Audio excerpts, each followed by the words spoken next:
Kompanijos Grid Group tokenų pirkimas ir greitas pardavimas, bei galimybės ilgalaikiai investicijai. Noriu parodyti, kaip operatyviai galima parduoti tokenus ir išsivesti į savo mokėjimo sistemas ar pinigines.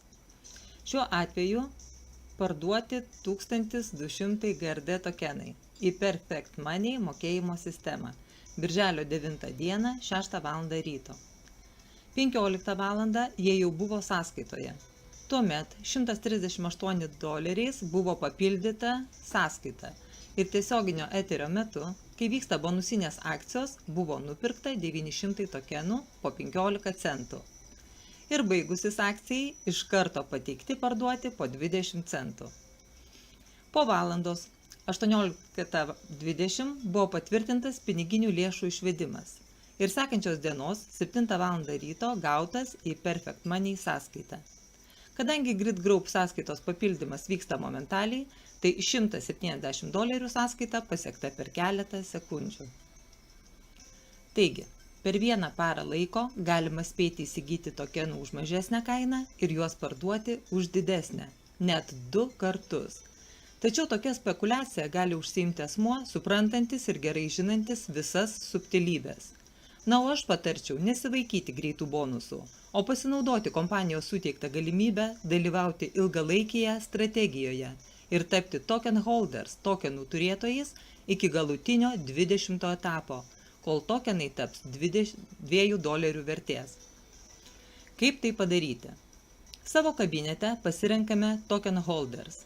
Atsidaro papildomas puslapis, kur balansas lieka tas pat, tačiau atsiranda nauja tokenų kortelė su rezervacija. Perskaitome, kas parašyta. Na, o trumpai.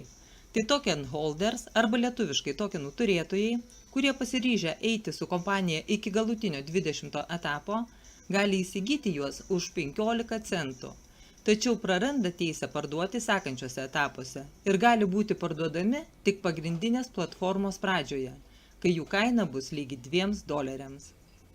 Na, o kaip tai padaryti? Pasirenkame sumą, kurią planuojame įšaldyti mano manymu iki vasaros pabaigos, kol bus pateikta pagrindinė platforma. Šiuo atveju perkame tokenus už $150. Matome, jog gausime 1000. Spaudžiame pirkti. Patvirtiname. Ir matome, jog kortelė pasipildė 1000 GRD tokenais, kurių vertė $2000. Na ir dabar paskaičiuokime, kiek galima uždirbti. Investavus $150, etapo pabaigoje gausime 2000. Kadangi antrasis etapas greitai artėja prie pabaigos, rekomenduoju nesnausti ir įsigyti jau dabar. Referalinius bonusus gausite taip, kaip ir anksčiau, pagal tą patį marketingo planą. Sėkmės!